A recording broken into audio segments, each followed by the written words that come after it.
Blog Talk Radio.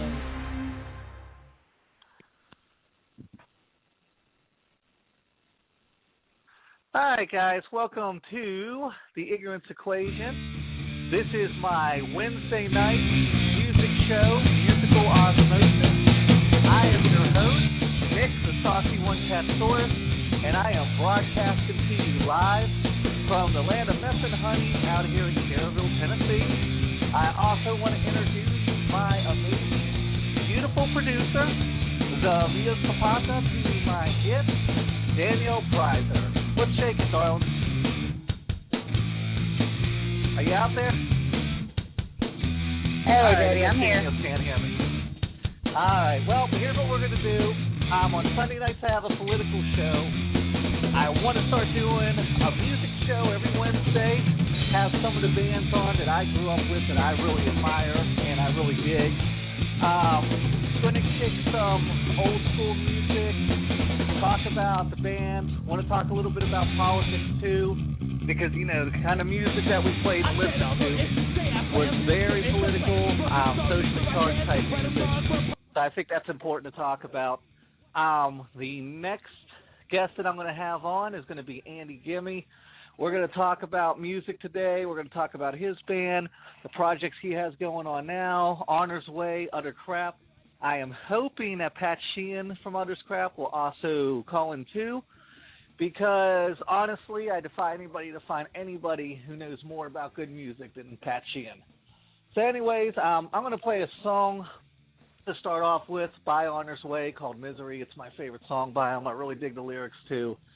And then we're going to have Andy on the show, and you guys can call in. The call-in number here is 646-478-3554. And let's play some Misery by Honor's Way, coming at you live here on the Ignorance Equation, Musical Osmosis.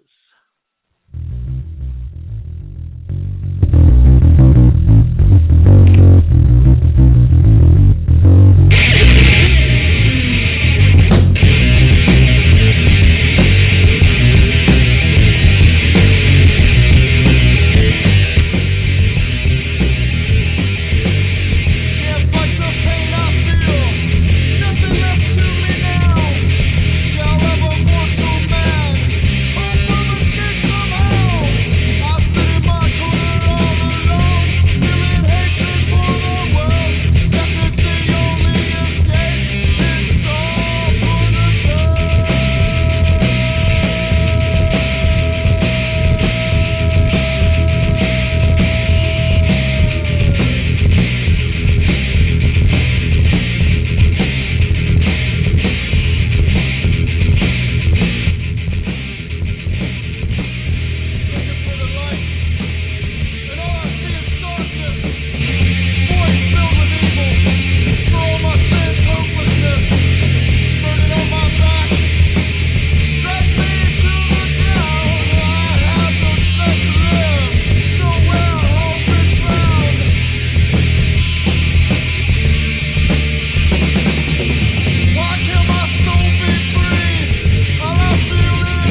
right, sorry guys, I don't know why I'm getting such distortion with that song. It sounds good.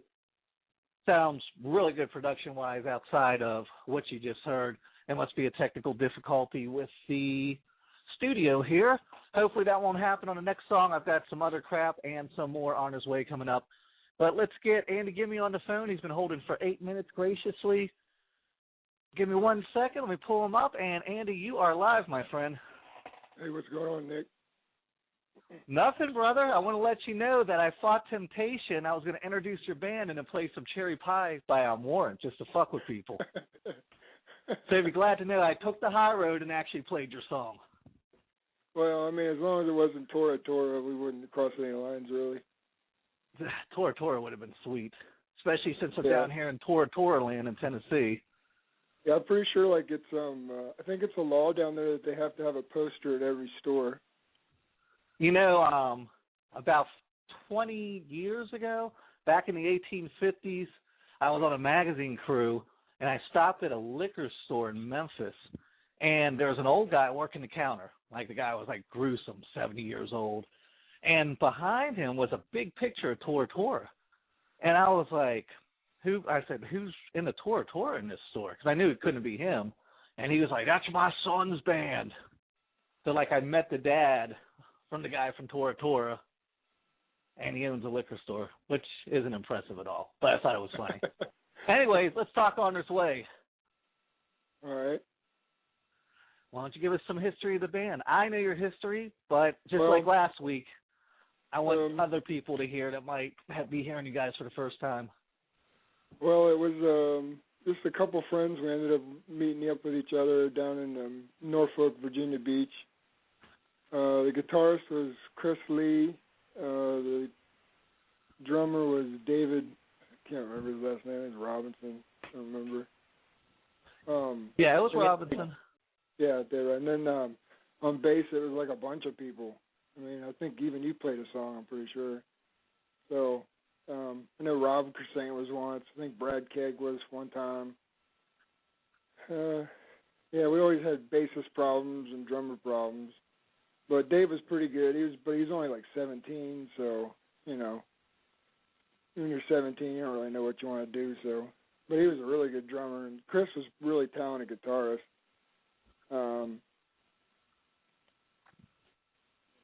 We played a few shows. And I guess it just didn't, you know. Me present in a personal phase, I guess I had some growing up to do, and the band just kind of went on its own way.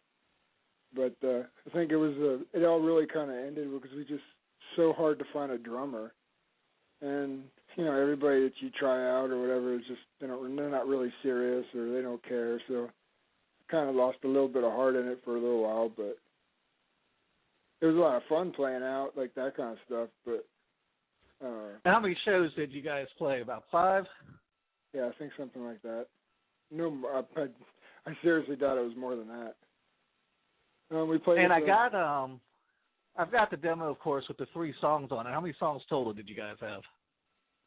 I think we had about 8 or 9. Our set list, I think, was 10. But that was the one, "You Are My Sunshine." That's not like, you know, an original song. That was just something we just had fun with, and the crowd liked it. But the original is probably about 9. But we only got. And then the first 3 songs, the stuff you wrote afterwards, did it differ a lot from it? Were you guys going in a different direction, or were you pretty happy with the sound when you guys first started? Did you guys all come from different backgrounds musically? Well, I actually, Chris was more of, you know, Pennywise, like that, you know, No Effects, like that kind of punk. Me growing up, I guess I was more into the harder punk, like GBH, that kind of stuff. And the metal, like I grew up listening to the older metal, like Dio and that kind of stuff. So, and Dave just basically had kind of a radio experience, you know, like he knew like Tool and stuff like that but he was accomplished as a band, I guess. I think he did like drums or something like that in high school, or something. But he was really good at it, If I remember correctly, he could pretty much pick up any instrument and just play. And that was, Dave was talented. I thought that was pretty impressive for a 17-year-old. So, but I think we all had the same kind of direction, but most of them, almost all the music was written by Chris. As far as the lyrics was always written by me, but Chris was mainly the guy that put the compositions together, and I wrote one other song with the guitar part was when we could let Chris sing, which that was a lot of fun. And did you guys get in any kind of conflicts as far as the direction of music went in? Did Chris Carey did all the lyrical writing? Did you Carey did all the musical writing? No, I have to say, I always enjoyed our studio time, our practice time. We never really, as far as I can remember, I don't ever remember arguing about, hey, we should do this or that. I do remember, though, I think it was at that show that we did at the, I don't remember what that old pizza joint was. Remember where Steven played and Kogan. And I do remember, at the end of one of the songs, I wanted him to do a blast beat real bad, and I kept saying blast beat, and he wouldn't do it. That's the only time I think we ever got kind of in an argument. All right, so you guys get together, you're playing, you're starting to do some shows, get some traction. People are digging on you. You guys were getting a fan base from what I remember. And then all of a sudden, evaporated. What happened? Did you guys call it quits? Did you just stop talking to each other? Was it I'll catch you next week, and it just kept getting pushed back? Was everybody just too fucked up with their personal shit? Well, I think it could be some was personal, but I think I have to say the majority of it was the drummer. I still remember Chris and we'd go over and practice over the dudes' house. We couldn't play drums or nothing like that, and we didn't have a drummer sometimes, and I mean the main thing was the drummer, because it was just we could never find one. I mean, we couldn't even find somebody that would want to play that even kind of sucked. They'd be like, yeah, I suck, but like a Lowell Ulrich or something. I suck, but I'll try it. It is so that's a huge component in a band. I mean, yeah, you could do. I do studio stuff now, so you could do drum beats on the machines and stuff, but it's not the same thing. So I have to say, a majority of it was over the fact that we couldn't find a drummer. And then, I guess, like I said, with myself, I had some growing up to do. So I was thinking, then, Dave, if I remember correctly, I think they had a baby, and he just kind of disappeared. So. All right, so we're talking 12 years ago? Yeah, probably that. 10 to 12 years ago, Virginia Beach, Norfolk. Even Steven is in its death throes. A lot of the bands that were actually starting to get some traction a couple years later, they're all breaking up. Was this a sign of where music was going at that time, where hardcore and punk and all that stuff was kind of being phased out for whatever kind of emo garbage and stuff and rave music that was coming in? Was it just that area? Was it we were just a bunch of fuck-ups? How do you see as the demise of our little music scene between Maryland and Virginia Beach? Norfolk, in my opinion, had a great metal. I mean, from the metalheads that I met in Norfolk, it was okay, but I think that whole area, there wasn't a big metal scene. I think that was a problem. And there wasn't really any good venues. Most of the places, that you'd play around there, would they pack 30, maybe 60 people in, then you can't breathe. So, there wasn't even really good places to play. And they were always and the good places were all bogged up. I tried to get everybody a show at that club that the guy from the Candy Snatchers managed, and he was a friggin' asshole to me. Hey, we've got Jewish our little scene here. Huh? Was that Jewish Mother? No. It was pizza place. Some pizza place on the boardwalk. Yeah. And he worked there, and he wouldn't let us. He wouldn't even give us a chance. And then I booked something at the half show, and they actually canceled the show, and I didn't even find out till 2 days prior. So, I mean, the people there, I love Virginia Beach. I love Virginia Beach more than anywhere I've ever lived. But I will have to give one thing to D.C. over the Virginia Beach, Norfolk area. The people in Norfolk, I've never met such unprofessional managers, booking agents, owners of clubs. They are the most unprofessional people I've ever worked with in my life in that area. Yeah. So I think that had a lot to do with the demise of the music, all the music like we were getting into. Even that haunted house we did a show at. I mean, everywhere we went and did shows, we had problems. And not because of the band, just because management was so fucked up. Well, it's because, like, a lot of places when they open up a restaurant, they're figuring out, man, how can I make some extra money on Friday and Saturday? And, like, so they start to invite bands, and then, a lot of cover bands are expensive, actually. And so, they try and bring in some of these local so they get more customers. And then they're like, sometimes they'll get bands and they'll be like, holy crap. Like, I think it was at the Half Shell.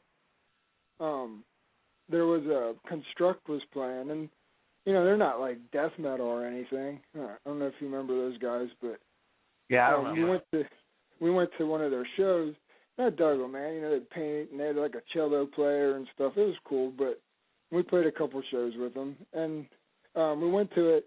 And I guess the Half Show, I never had bands like that, because the band that they were opening up for was like, I don't know, one of those like 80s glam style bands or whatever.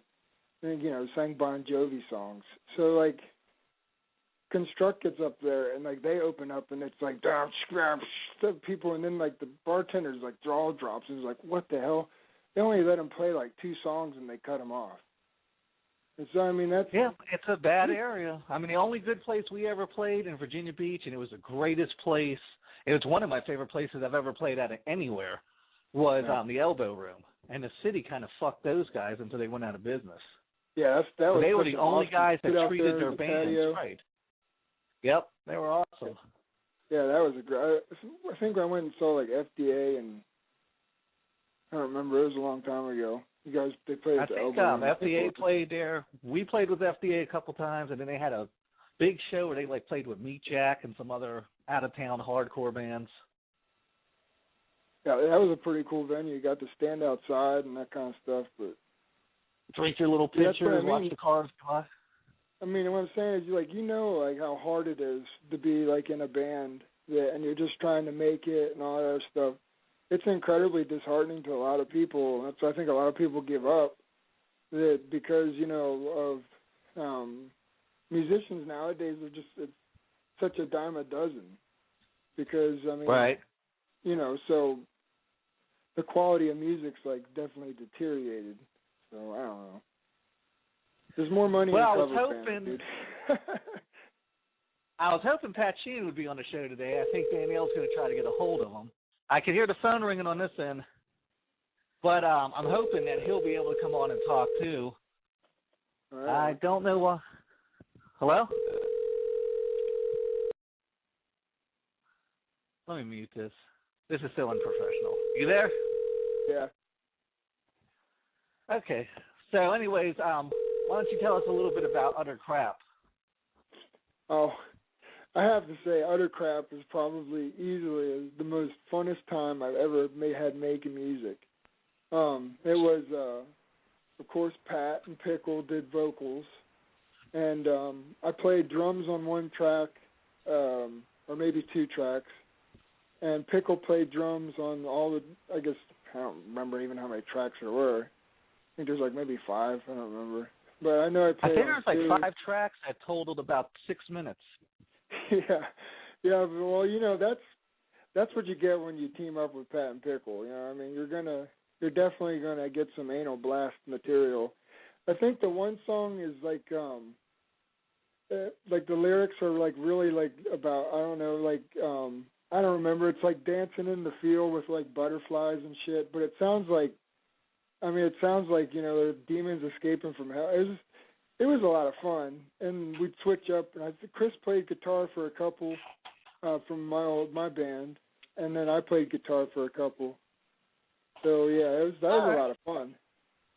Well, I'm going to play some other crap. Most of this stuff you guys just kind of made up as you went along, but it's actually really fucking good considering that, I mean, it was just kind of thrown together, everybody wasted in a studio. And we actually did this for Karen's album, which I think we did, 12 tracks, 4 bands, Yeah. 3 songs apiece, 12 tracks. Yeah. And one day I'm going to play that, a bunch of stuff from that birthday compilation on the air. I was thinking about maybe Karen's birthday. I'll call her up and do that. But let me play some other Robert's crap. got some good stuff. Oh, yeah. I thought everything on it was cool. All right. We're going to play some other crap.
All right. There we go. Utter crap.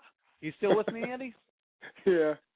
Now, remind me, that song was either about a political statement, saluting Mandela, and talking about apartheid, or it was about raping corpses. Which one was that again? I believe it was about corn dogs. Corn dogs. Nice. I think That's it was what I about thought. corn dogs. I think he's screaming about pouring mustard on it. It's so delicious. I can't remember all the lyrics.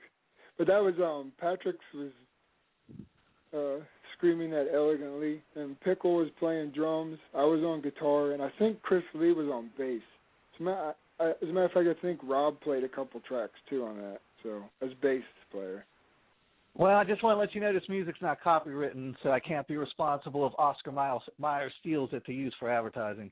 So I hope you'll be okay with that. Yeah, I could see it definitely as a car jingle. Definitely.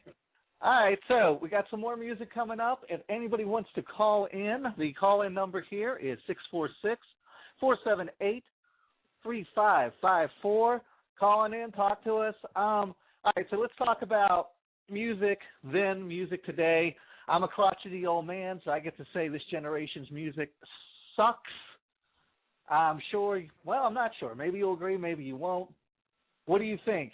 Music back then, heart and soul, to the bone, concrete beneath your feet, 1 foot in the gutter, one that fist in the gold, like Ricky Rackman used to say. Yeah. Music today, overproduced, like soulless, phoning it in, whining. Well, I know some people don't agree with me when I've talked about this with people before, and I think it's actually over availability. I think that because people have such venues, so many more venues to plug their music, get their music out, that kind of stuff. I don't know, if you remember when you were younger, you go to shows, hardcore shows and that kind of stuff, there's just a bunch of poor kids, and there were some suburban kids, but there wasn't people that were, majority of stature, rich Silver Spoon Trust Fund kids. And you had to have dedication. You had to hit the streets, hand those flyers out, call 1,000 people and hug the shit out of them. Yeah, that's what I'm saying. So there was a lot more, and people could be more selective, I guess would have to be the word. We could be more selective about who they listen to. Now you have so many services that you could pay for that, I mean, you could be a half-decent band and, you know, I mean, like a lot of people, like when people in the studio, they bring their kid in, they want auto-tune and all this other stuff. I always tell them, I say, if you want to make your kid a star, I said, it's going to cost you $20,000. And people are like, what do you mean 20? I said, yeah, it's easy. All you got to do is buy 20,000 of your own songs. It'll put your song on the very top of the iTunes list, blah, blah, blah. And you get so many suckers to buy it. So, I mean, it's easy. I mean, I know it's a lot of money, but, I mean, if you're somebody that has that, then you can do that. And I just think that, I don't know, I try real hard to listen to, like, some of the newer metal and some of the other stuff. And maybe I'm a crotchety old man, too, but, I just, it doesn't, like, feel like, you listen to the lyrics, and now there's, like, a gajillion genres of metal. I mean, it's like, I don't know, I saw this thing today, I guess it was on Metal Injection or one of those, about, like, there's this new band they're, like, promoting, it's called Party Metal. And so I was like, all right, let me check it out. Because, I'm at least trying. And, I mean, it was the most stupidest, asinine Well, I'm more shit cynical than you. I gave up 5 years ago. Well, I mean, I love music. I mean, that's something that, when I'm with my fellow metalheads in the retirement home, I'm sure that, we'll be blasting some Maiden. But again, I mean, that style and the way people make that kind of music that they did when we were teenagers, I mean, it's just no more. Like, metal, I mean, as far as, like, the greats like Dio and, like, I tried to listen to the new Sabbath album, and people were like, oh, it's the greatest thing on earth. It felt like it was made by a bunch of dudes that were 70 years old. I mean, like, when you listen to the old Sabbath and that, I mean, you can hear, like, they're angry. This one, they're just like, Yeah, that's what Dee Snider said killed him. He was like, dude, I got rich, and I wasn't pissed off anymore. I had nothing to sing about. Metal made me so rich that I wasn't pissed enough to make metal songs anymore. I mean, because you look at, like, bands, like a lot of bands, they'll take, like, 5-6 years off to make an album. That's not because they're, like, going through some kind of artistic movement or that kind of other kind of stuff. It's because they're rich. I mean, besides the ones that have to take a few years off because they're poor. I mean, you know what I mean, but... Well, what I'm going to do here is I am going to play some more Honor's Way. I'm going to play a song called Shelter Life. It's about a really stand-up guy named Peter O'Neill. I mean, wasn't he a great guy? He deserves a song, doesn't he? Is that guy still alive? Do you have any idea? You know what? I don't know. His dad just passed away a few years ago. Is he on your Facebook? Do you play friggin' Jewel Heist or whatever with him every day? Yeah, him and I are Candy Crush buddies. No, I haven't talked to that. I haven't talked to that guy in easily 12, 13 years. All right, well, I just wanted to set the backdrop for this because I know maybe someone here think you're hating on somebody, but I mean, this guy was really a fucking piece of shit. Not a piece of shit as much as Nugent, and my challenge is still out there if you're listening, Ted. I haven't rescinded that, so anytime you want to meet me in the ring, pal, I am open for business on that end. But yeah, Peter O'Neill sucked, and this is a song about how bad Peter O'Neill sucks. Are you ready? Yeah. Let's do it. Here comes Sheltered Life by Honor's Way.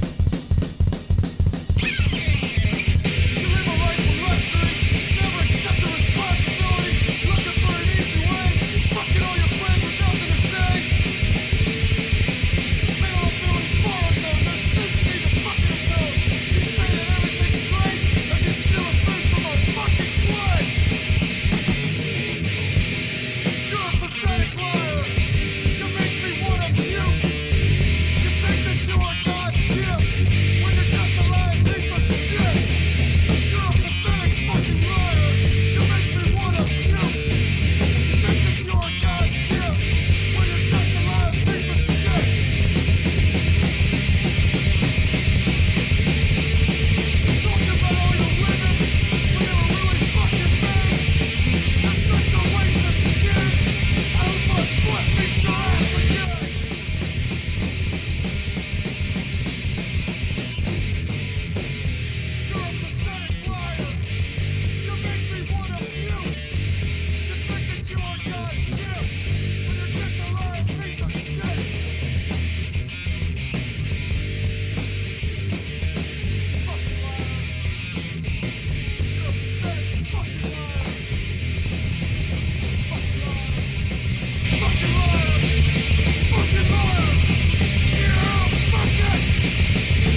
Alrighty. That was an homage to the great Peter O'Neill, wherever he may be today. You still on the line with me? Yeah, I'm here. Alrighty, let's talk about what you're doing now. I know you wanted to talk about a couple projects you got going on, so let's let the world hear about them. Yeah, I got a YouTube channel going now that, I do, like, as for a living, like, I buy and sell collectibles and, like, antique stuff and that kind of stuff. So, like, I started doing some videos about, like, some of, like, the stuff that we found and, or, like, that kind of stuff. But, like, I have, like, this ridiculously large collection of 80s metal. And, like, some of them are, like, absolutely hilarious. So, like, I don't know. Plus, I wanted people to know about, like, the metal that was around when I grew up. Because, I mean, a lot of people, like, they're like, oh, man, the metal when I was a kid was so badass. But, I mean, you got to admit, there was a lot of bad bands, too. So, I just thought it'd be funny, to show, like, some of the old albums, like, that kind of stuff. But in the studio, like, I haven't been in the studio in a few months, but I'm just trying to. I have this thing where I've been taking old albums, like old horror albums and like that kind of stuff, and then taking tracks from like death metal songs and like that kind of stuff, and looping it in, and like intertwining them together, and like so far. Right on. So when do we get to hear some of that? Well, I have a couple of videos already up on my YouTube channel. It's Honor's Way Productions. And you'll post that on my Facebook for everybody, right? Yeah, sure. Yeah, the first all right, one so I did, all-time worst metal band. I'm going to go with Helix. All-time worst metal band. Wow. Helix or Grim Reaper. Those guys are pretty freaking close. Dude, no, I'm sorry. That See You in Hell, My Friend, when they're doing that whole video, like when they're in the prison. Wasn't that the one? The Grim Reaper when... That's the guy that was like looked like Nacho Libre, right? Mm-hmm. The lead singer. He kind of looked like Nacho Libre. But, shoot, I don't know, the worst metal band? And they had the worst song, man.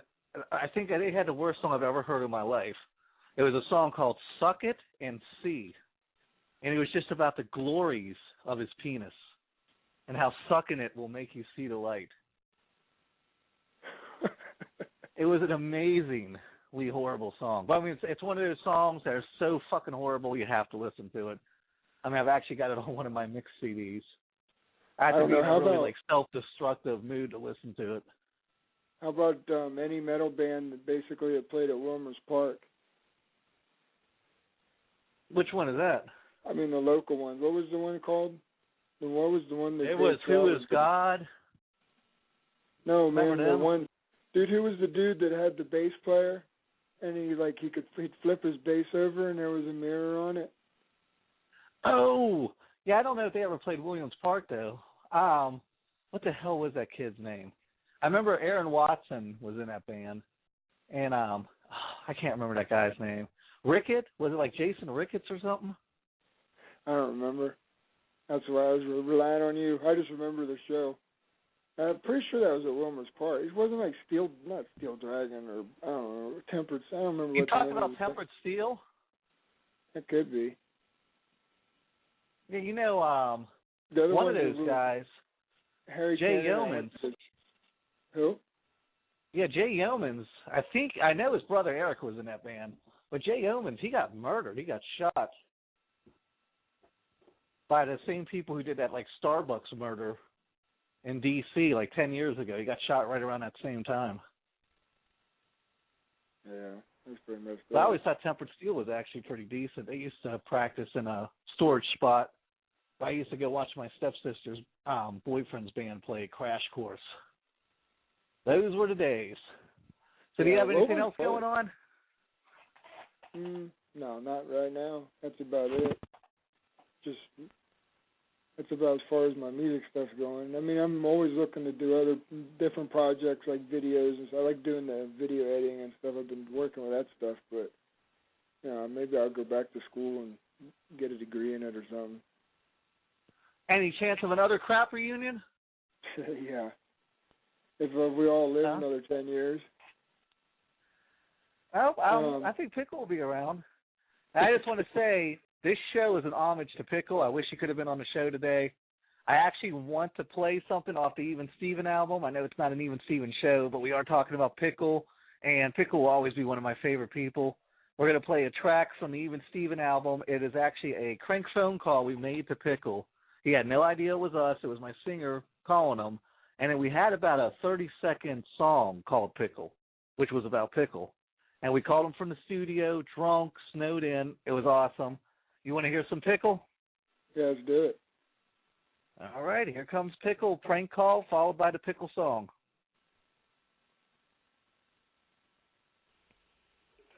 Hello?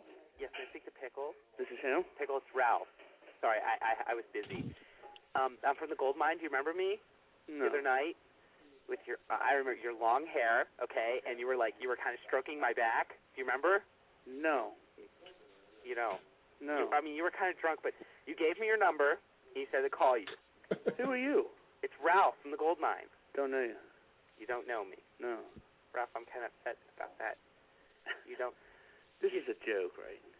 Ralph, no, it's not a joke. This is a joke. Who the hell is this? It's Ralph. I don't know you, Ralph. Pickle, I can't believe this. You told me all. Pickle. Who the fuck is this? Why are you doing this? Why are you doing this, Pickle? This is a fucking joke, dude. Pickle, don't fuck with me, okay? Don't fuck with me. I'll fuck with you. Who are you? Pickle. Who the fuck is this? Pickle. Don't do this, Pickle. I don't even know who the hell you are. Don't do this. My mother is here. Who is your mother? Don't do this. I told her all about you. Who? Pickle. Oh, I told her all about you. I can't believe you're doing this. I can't believe you know who the hell this guy is. No, Mother. No. Pickle. What night? Last time I was in the gold mine. What? The last time I was in the gold mine. What night was this? I don't remember. It was so long ago. But you gave me your number, and I've been talking about you to my mother so long. I gotta go. You really pissed me off. Bye.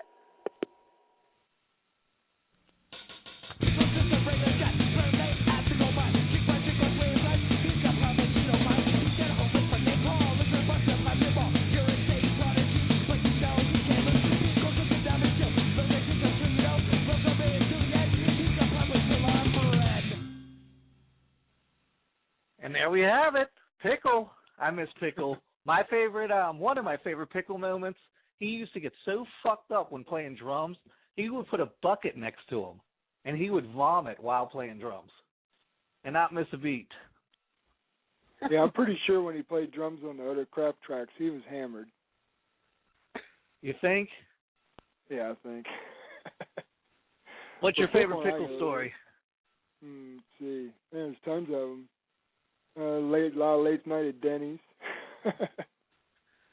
Oh, yeah. I could probably tell some Denny's stories, but they wouldn't be appropriate. I don't know how much I could get away with on this show.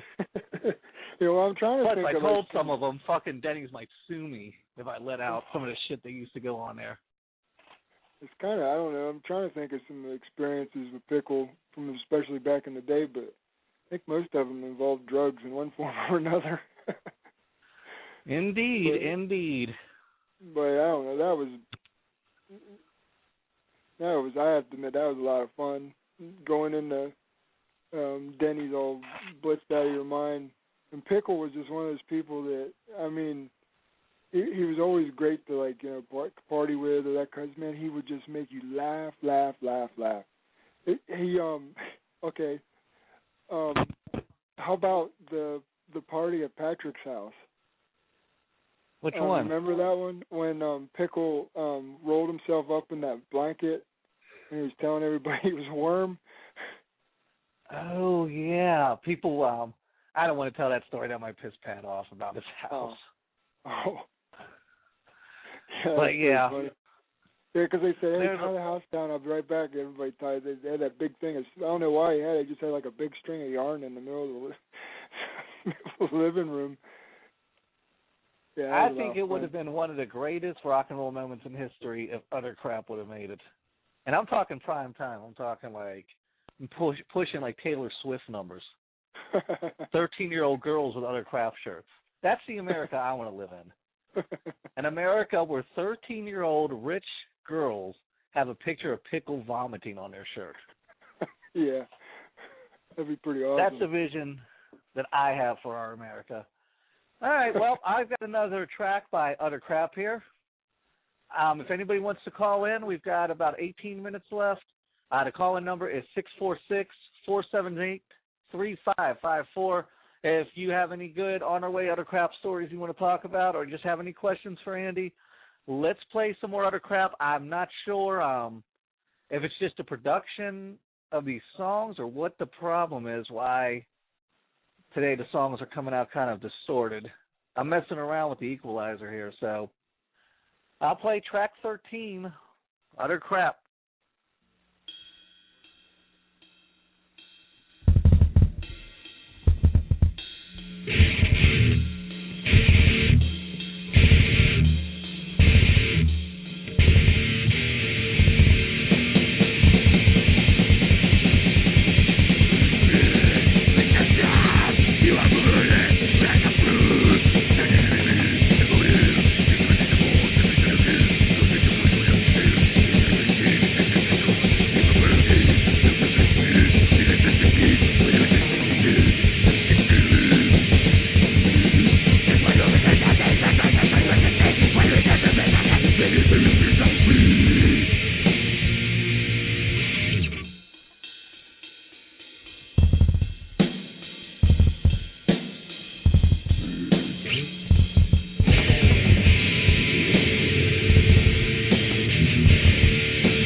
Was that a song about corn dogs, too? I have no idea. I don't remember. That was Pickle, actually. Pickle on vocals, Chris on guitar. I played drums. I think Rob played bass. And I don't know why. I don't remember why it's called track 13. That's just the track that it's on my CD. Oh, I was going to say either that or it was how many beers we all had by then. Right. So let me ask you, you guys get back together for some reason. You guys end up in the same place, same time, put the music together. Does age play any different? Can you guys still have the same chemistry and still drink a bunch of beers and pull that off? Or is that moment gone, never to return? Well, I mean, it's not like utterkrap's like Mozart, so I wouldn't think like the chemistry would be that hard. Everything that we did in that studio was like made up on the spot. Like, I mean, there was no practice. That's what's so impressive about it. Well, I mean, it was a bunch of guys. Like, I love playing music, but I don't consider myself a very great musician. But being surrounded by guys that, especially like Pat and Pickle, who have they have great vocals for death metal, and they have really funny ideas about lyrics and that kind of stuff. Because a lot of it, it's like a lot of it's meant to be taken like a joke, you know what I mean? But as far as now, like, I wouldn't see any problem how it would be hard to do that again, because you're surrounded yourselves with people that, are talented at whatever aspect they're at, so I wouldn't see why it would be hard. I think a lot of bands, the reason they have that problem is, it's like a clash of egos. But so 10 years ago, you guys put together a 10-song set. You actually have 10 actual songs you know how to play, and they're utterkrap songs. You go and play a show with Napalm Death. Booed off stage, or would people get it?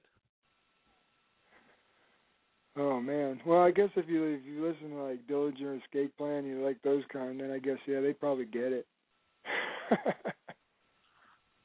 Right on. I remember Dave Litz used to be in a pretty good band that did a lot of crazy shit called The Lost, and I used to actually dig those guys. Yeah. Are they DC? But I don't know if you could stick, I don't know, like I find a lot of those Napalm Death, like a lot of those death metal guys, especially guys who are real serious about death metal. I guess Napalm Death's more grindcore. But once you get into like the Entombed and Cannibal Corpse and bands like that, a lot of those guys are really kind of elitist about their music. And I think if Utterkrap tried to open up for Cannibal Corpse, they'd probably get their asses kicked. Because those guys are just like so serious. They take that shit so serious. And I don't think music's meant to be taken seriously. At least I don't take it. I mean, I definitely dig the message, but you don't live your life by song lyrics.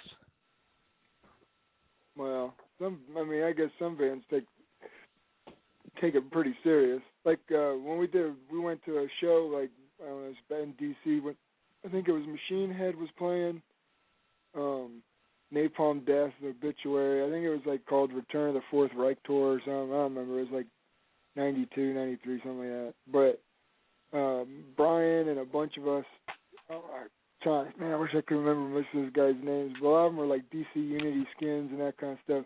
Well, Machine Head was on there, and I guess, I don't know, we didn't like them. Like, we were there to see the other ones. I think this was a Black Cat. Yeah, this was at the Black Cat. And we didn't really care for them, so we started all chanting Skinhead real loud. And the Metalhead guys were, like, getting really pissed. And all I remember is there was this black guy that was, I guess because he thought we were all racist, but I always thought that was hilarious because most of the time we went with somebody that was, black or, I mean, most people know who are in D.C., they know Lefty, so, I mean, it's like, I don't know, sometimes it gets a little askew. But anyways, Machine Head, the drummer, came out and was like, where I come from, we don't have tunnel vision.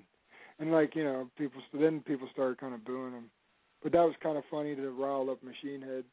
I guess that was when they first started. But Harry Canner was there with me. And I remember walking out the door, and the lead singer of Machine Head was sitting by the door. And some guy goes, good show. And then Harry goes, yeah, good show, you fucking redneck. That dude, it was pretty funny. Now, do you think any kind of music, racist music, like a Nazi skinhead band, you think anybody could pull that off today? With this political correctness, is it even possible for a band like Screwdriver to reform? Well, I mean, no. I mean, Screwdriver didn't even make it big either. I mean, they might have made it. But could they get away with even getting to a show without getting their ass kicked? Well, I mean, there's lots of White Pride, like those kind of bands. There's still lots of them out there. I mean, it's just really. They're not. Well, sure. I'm sure you could probably easily do a Google search in 5 minutes. You'd probably have 50 white power bands. I mean, people who live in really, especially like some of the areas you live and that kind of stuff. It's kind of common. I mean, it's just because, it's like Facebook. I mean, it's kind of like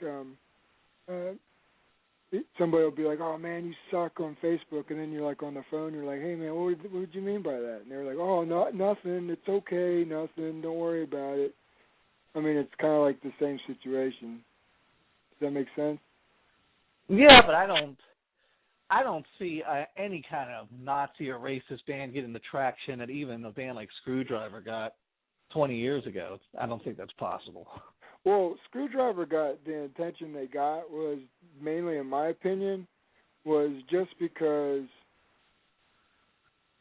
it was something for an angry white suburban kid to have. Like, you didn't necessarily have to be racist, but it was just something like, I mean, the guys that I knew that had those albums, I mean, even when I was a skinhead, like, they weren't racist, but they had those albums, and I never understood why.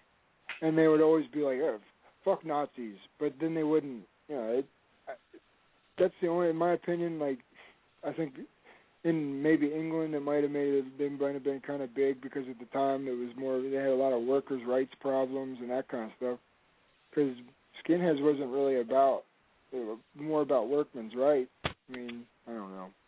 I don't want to get into a history of that, but... All right, so we got 8 minutes left to talk a little bit about kind of where music is today. I know we touched on the subject, but any hope? I mean, this culture to me, and once again, crotchety old man, I've earned the right to say this, it's gone to shit. I mean, TV, music, you're just inundated with whores and fart jokes. The music is just all hollow and apathetic and just, I like girls, sort of. My mom took my car keys. Is there any hope? Do we turn a corner, or is this it? Is this our culture now? Well, I think that like when you're a kid, you're a younger person, you're more optimistic about the future. And then when you get older, you're not as optimistic about the future as you used to be. So things kind of look, a little more bleaker. I think when you were younger, a lot of these bands that we have out now that you'll be like, oh, they fucking suck. You'd probably be like, hey, it's pretty crazy. I mean, like, I'll give you an example, like Slipknot. Like, I don't really care for their music, but they have a great shtick. They have a great gimmick. I mean, that's what. Yeah, but it's a gag that's been recycled from Marilyn Manson, who recycled it from Blackie Lawless, who recycled it from Alice Cooper, who was the only person that did it originally. Well, yeah. I mean, again, I think that because you have the ability to get your music out there way more than you normally could, people like that whenever like a certain genre starts making it big, it's just like glam metal in the 80s. Like all of a sudden it was like there's Bon Jovi, Cinderella, then boom, there's like a gajillion of them. White Lion, I mean, all these glam bands, and they were being signed like crazy. And that's exactly like today, the newer metal, that kind of stuff. I mean, if you listen to the context of the lyrics, if you're like wanting some kind of in-depth song that's going to make you cry, like All the Fools Sail Away by like Dio or something, then maybe it's just something never to listen to. I mean, but not to get overly political, but we also have a situation now where a handful of bands have so much corporate power behind them. There's about 20 bands right now that make 80%, and it's just like the 1%. They make 80% of all concert revenue. Like Taylor Swift and Bruno Mars and shit, they make like 80% of the musical pie now that's out there. Well, and there's only about 20 of them. And you would have never seen that back then. There's a lot more pie to go around. Well, yeah. Again, there's a lot more venues and ways to sell your music, too. I mean, the problem is that most bands, it's promotion. I mean, you need promotion. And, I mean, you can buy services. I mean, the studio they had services. I mean, you pay a few $1,000s. I mean, they'll even give you a TV commercial. I mean, you can do that kind of stuff, but ultimately, at the end, you're going to fade away. I mean, a lot of these bands that are coming out now, I mean, before you know it, they're broken up or there's something going on, they're splitting up or all that kind of stuff because, I mean, a lot of them aren't rooted in that music. They're just doing it because it's the thing to do. Well, I just named the only two bands that I know from the last 10 years that are on the radio. I don't know who the hell plays now. There's a couple underground bands like Introspect I really like, and they're a newer band, or Star Fucking Hipsters I really like, and I don't even think they're together anymore. But 99% of bands that come out in any genre suck now. And I mean, they don't even put out punk anymore. I mean, like none of the punk bands, they release albums like every 8 years or something. Yeah. Well, so it's just kind of really a sad situation. Well, a lot of it is the people that grew up with that kind of music when it was first started and stuff, are all either married and have a bunch of kids or, I mean, they have other stuff that, you can't, when we were younger, you could go to a show every weekend, and you have like two We kids. saw DRI in 2003, and they said that they were getting ready to release their new album, and that album still hasn't fucking come out. And that was 10 years ago. Didn't they go through like lineup change or something? I don't know. I have They no just played idea. here not that. They just played here not that long ago. And that's another thing. I don't understand what happens when people get older. I mean, I went to go see Dio, and I love Dio, but I went to go see them. I think you went with me, Scorpions and Deep Purple at that outside show. And it was like a fucking time capsule. It was like they followed these guys out, same outfit. I knew every song. I hadn't listened to a Dio album in 15 years, and I knew every song. You know, hello, Norfolk, you're ready to blow like a hurricane. And, you know, Scorpion shtick, that guy goes on, and I knew every song. And I was like, how can you do this for 15 years, play the same 8 songs all over the world, over and over again, and not write nothing new? I don't understand how these cats do it. Well, because it's, in my opinion, like, I don't know, being on stage is like a drug. Well, why not write new material? The Fear still tours on 2 albums. They've been touring for 30 years on 2 albums. Yeah, but what do they have, like just one original member? Yeah, but I mean, you think they would want to write something new after they played the same, like, 10 songs 6 billion times. Because, okay, I hear what you're saying, and I get that, but I've been to concerts before. Like, we won tickets here, like, I think it was like 2 years ago to see the Doobie Brothers. And, like, I was like, cool, man. I had some of their songs when I was a kid, you know, hear them on the radio and that kind of stuff. So we went to go see. They didn't play anything. They played all their new stuff, and it sucked, dude. It sucked. And because of that, I will never go to another Doobie Brother concert again. Yeah, can't you mix it up? I mean, can't you play, like, I mean, Alice Cooper still plays, and he plays half old stuff, half new stuff. Well, I mean, I know, but again, a lot of these, I know it sucks, but it's human nature. It seems that they don't want to hear the new stuff because when like the nostalgia about it, you don't want to hear it. You don't want to hear like I don't know when we went. Dude, and if you're Poison, Dio and you're on tour with Scorpions, and everybody wants to hear the first 3 Scorpion albums, and everybody wants to hear the first 3 Dio albums, and we're getting ready to go off air, I want to thank everybody for tuning in. Andy, stay with me. This will run into the archives. Listen to us on the archives if you didn't get a chance to catch the whole show. This will be going off live, but I do want to finish up with Andy. So you're on tour. You're the Scorpions. You're on tour with Dio. You guys, everybody's there to hear 10 songs from each band. Why don't they play each other's song? You know how awesome it would be if fucking Dio came out and played Scorpion's set? Just to mix it up? You know, if Dio was like, all right, I'm going to rock you like a hurricane. Yeah, did all the fucking Dio hand gestures and shit. I mean, especially all these old guys there, like probably taking acid for the first time in 20 years. Think how bad that would fuck you up to go to a Dio concert and watch him singing Scorpion songs. But are you going to care? You got the 10 songs you wanted, and then the Scorpions could come out and do 10 Dio songs. Do something. Mix it up. You know, dress like a fucking boy band. If you're going to sing the same 10 songs, come out there looking like NSYNC. Fucking do something, man. Mix things up. That's all I'm saying. Yeah, but that's like borderline metal blasphemy to have somebody else want to do Dio songs. I'd rather hear from Dio. I understand exactly what you're saying. But, I mean, really, honestly, can you remember ever going to a show and you're going to a show to see a band that you remember from, like, when you were a young kid or whatever, or that you grew up with and that kind of stuff, and they come out and they're like, all right, this is from our new album, and the next 10 songs are from their new album. And you're like, what the?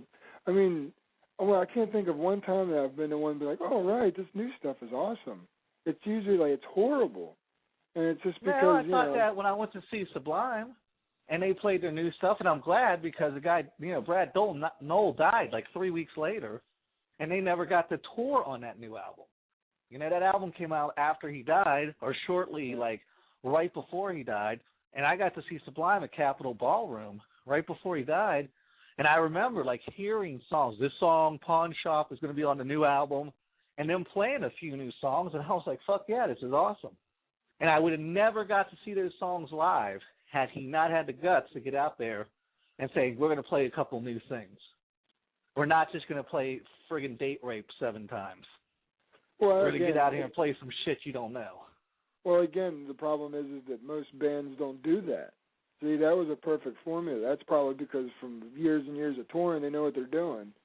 But, when you were used to playing arenas and that kind of stuff, I don't know. You got to make money off a new album. I mean, how many people are like, oh my God, I can't wait to go out and buy the old Deep Purple album? But maybe if they promoted it right, people would be like that. Yeah, maybe if they brought back David Coverdale. I mean, I would get excited if a band that I was really into. I mean, Alice Cooper, he came out with Brutal Planet like 10 years ago, and that album was fucking awesome. And everything he's done afterwards. I mean, the new one, the Vengeance album or whatever, has a couple good songs. But, I mean, Alice Cooper, he reinvents himself like every 10 years. He starts to get into this funk and get really, like, formulated, and then he'll just come out with something brand new, like just fucking rip his stage show down, build it up from scratch. I don't know how much you pay attention to Alice Cooper, but, I mean, he's really good at reinventing himself. I mean, you could play stuff from the 60s, that's psychedelic hippie music, straight up like crazy rock and roll metal from the 70s, like Oinga Boinga, new wave shit in the 80s, back to like really hard metal in the 90s, back to like White Zombie shit in the early 2000s, then over to like some more glammy, like radio-friendly crap, and then back to like now he's back to doing like really like edgy metal. Why can't other bands do that? Take chances. At 70 years old, a guy is still writing good metal songs. Is that so hard? Some do. Well, I think some do, but some end up going in different roads. Like they end up going in country or like what was that? That guy Aaron Lewis from Stained. Now he sings country. Yeah, and he knew eventually playing just that kind of music was going to fade out. All right, so last question of the night, and then I'll let you get back to your life. Okay. Is there a time when a band should ever just quit because they suck? They had the first 3 albums that are fucking awesome. 4th album, By the 6th album, I mean, you would rather listen to the singer taking a piss than the actual songs. Should they ever cash out and quit and say, you know what, we're done, we suck? Or should they just keep going? Should it be for them? Hey, dude, I think this stuff's good, even if the rest of the world thinks it sucks. Do they have any obligation to their fan, or is it all about them and their egos? Well, I mean, the music, I guess it matters what you got into music for in the first place.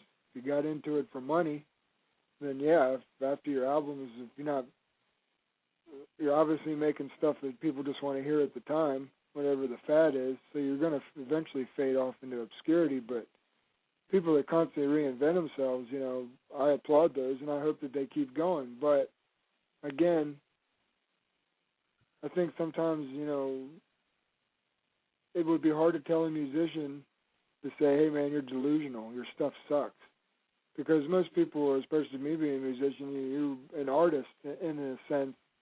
So it'd be like, I guess in a way, if you're telling somebody to call it quits, they'd probably be like telling Da Vinci his paintings suck or something, So, I wouldn't be in a band now because I don't think I have enough of the edge. I'm too domesticated. What the fuck am I going to sing about? Doing laundry? Well, see, that's exactly why I went into production. That's why we're old enough now where all we can do is stuff like this, do a radio show, reminisce, get on and bitch about politics or reminisce about bands and try to get it out there for the generation and be like, hey, man, check out this shit. I think everyone should hear Honor's Way. I think everybody should hear Dionic. I think everybody should hear Kid Dynamite turned into Onus. I think everybody should hear Even Steven. I think everybody should hear these bands and kind of understand where music is now and where it was then. Everybody should also hear 7 Seconds. Yeah. Because that's a great band. Hey, did you ever get to hear Odell's one band called The Fallen Ones? Yeah, I've got a couple of their CDs and stuff. Dude, I definitely played some of their stuff. That was pretty good. I've only seen them once, but I was pretty impressed. Yeah, I'll have to have them on the show. There's so many people that I want to have. I really want to get Al Pist from the Pist on the show. Like, I want to start getting people that I don't personally know on the show. That's my next goal. Right on. So anybody listening to the archive, Sunday, I will be on talking about, is America's decline imminent? Are we just done? Or can we rebound like we did after the Civil War and the Great Depression? Anyways, I want to thanks for having me on the show, bro. You going to come back sometime? You betcha. All right, man. We'll put that link on my wall for your YouTube, and I'll promote you, and you promote, today's episode on your end, and everything will be peachy. All right, man. Thanks for calling in. I'll talk to you later, bro. Later. Bye.